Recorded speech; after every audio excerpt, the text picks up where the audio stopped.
Every morning, Lina passed by the clock tower, wondering how it kept the whole village moving in harmony.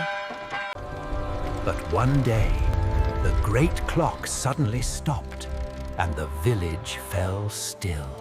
People froze in place. Even the birds hung in the air like statues. Somehow, Lina was the only one still moving. She ran to the only place she knew might hold answers, the shop of Mr. Aurelius. Lina told him time had stopped. Aurelius nodded. He already knew.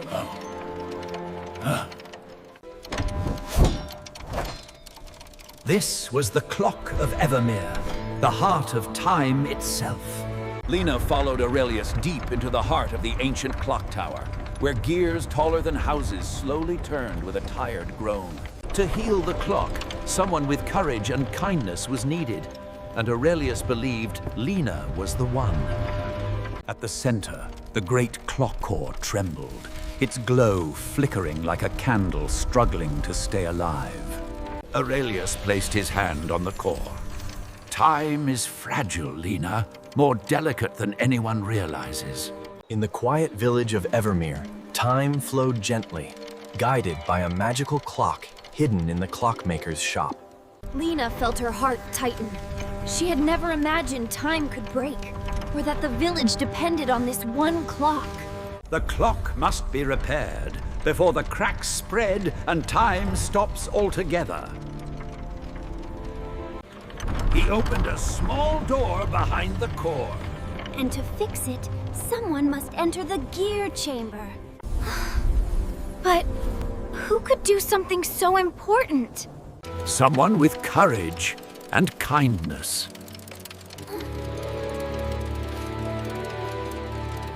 Lina's breath caught. Was he talking about her? To heal the clock, someone brave was needed, and Aurelius believed Lina was the one.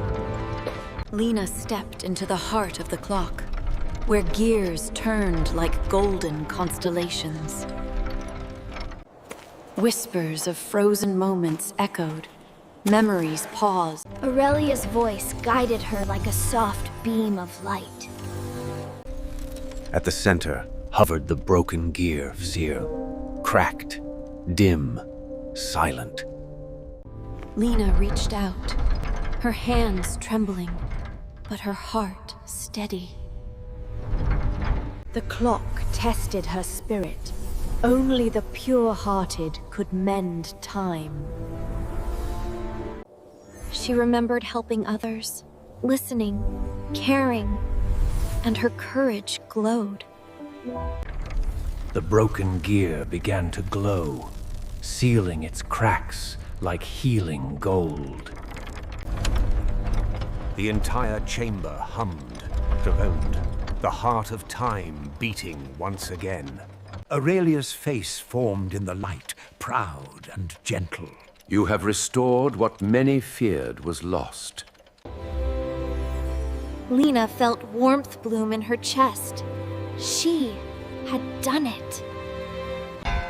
And beyond the chamber, time began to move again.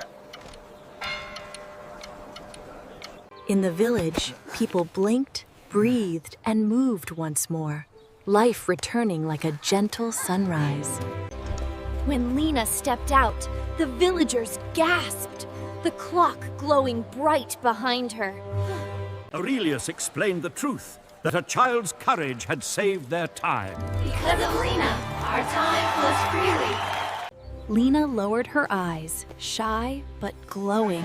Thank you, Lina! You saved us all! Hooray! Even the mayor stepped forward. Lina, you've given us a gift no adult could.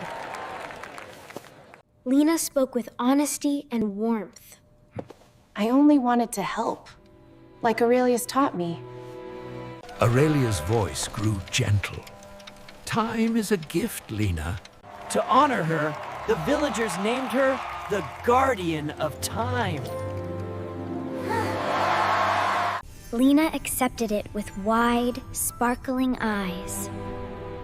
That evening, lanterns lit the streets. Laughter filled the air. The restored clock glowed like a star, guiding their future. Lina looked up at the tower, feeling a new strength inside her.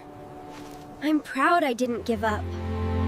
And from that day on, the village remembered, sometimes the smallest hands can mend the greatest moments.